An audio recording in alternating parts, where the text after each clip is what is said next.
नमस्कार। गांव धनाना, जिला सोनीपत, हरियाणा।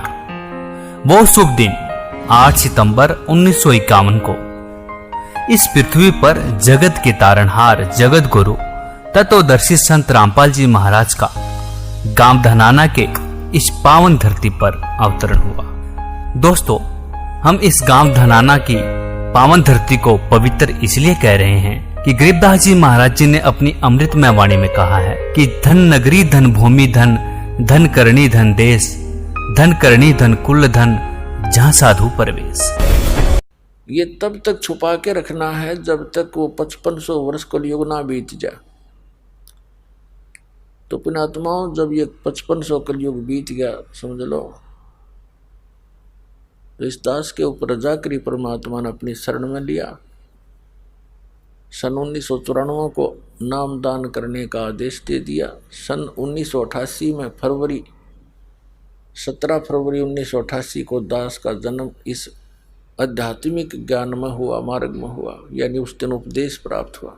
6 वर्ष तक अपनी सर्विस भी करता था रोजी रोटी के लिए, और मालिक की भक्ति विशेष करता था। परमात्मा के दिए ज्ञान को अपने जो भी संपर्क में आता था उनको समझाने की चेष्टा करता था, गुरु जी से उपदेश दिलाता था।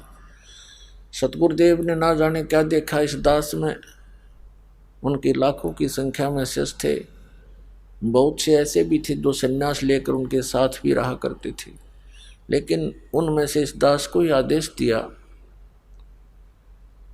आगे नामदान करने का और ये ज्ञान प्रचार करने का। तो पुण्यात्माओं, 1994 में परमात्मा ने दया करी, प्रचार शुरू किया। 1995 में एक ही वर्ष के अंदर इतनी प्रोग्रेस हुई कि सत्संग इतने बढ़ गए, नौकरी से भी त्याग पत्र देना पड़ा। और उसका परिणाम ये हुआ कि आज लाखों की संख्या में पुण्यात्मा परमात्मा को पहचान कर अपना कल्याण करा रहे हैं। उन्होंने एक शब्द भी बोला था कि विश्व में तेरे बराबर कोई संत नहीं होगा। तो उस समय तो दास के गले यह बात उतरी नहीं, क्योंकि अपने बच्चे को सभी शाबाशी दिया करते हैं, यही सोचकर बात आई गई हुई। अब जब इन महापुरुष संतों के इतिहास देखे, इनका अनुभव देखा, फिर सदग्रंथों से उनको तुलना की, परमात्मा के ज्ञान से मेल किया, तो किसी के पास भी अध्यात्म मार्ग नहीं था।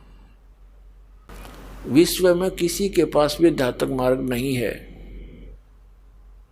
तो पुण्यात्माओं, एक दास है जो सत्य ज्ञान बताता है।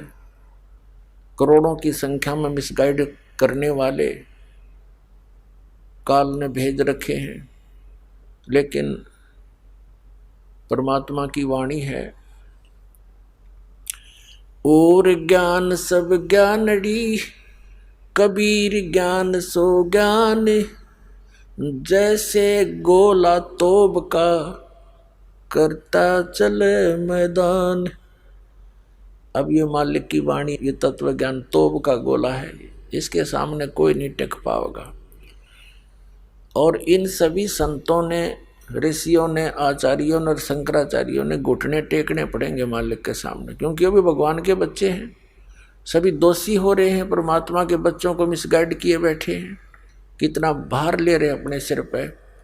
इनका बड़ा बक्कल तारा जागा। सभी जितने नकली संत हैं, जितने भी गुरु बने बैठे, अब तो इनकी प्रभुता की भूख इनसे छूटती नहीं, और फिर उल्टा टांगेगा काल इनको वहाँ पर धर्मराज के दरबार में। तो ऐसे सबसे बड़ा दोषी है इस जीव का वो व्यक्ति जो परमात्मा के ज्ञान से दूर किए बैठा है उस भगवान के बच्चों को।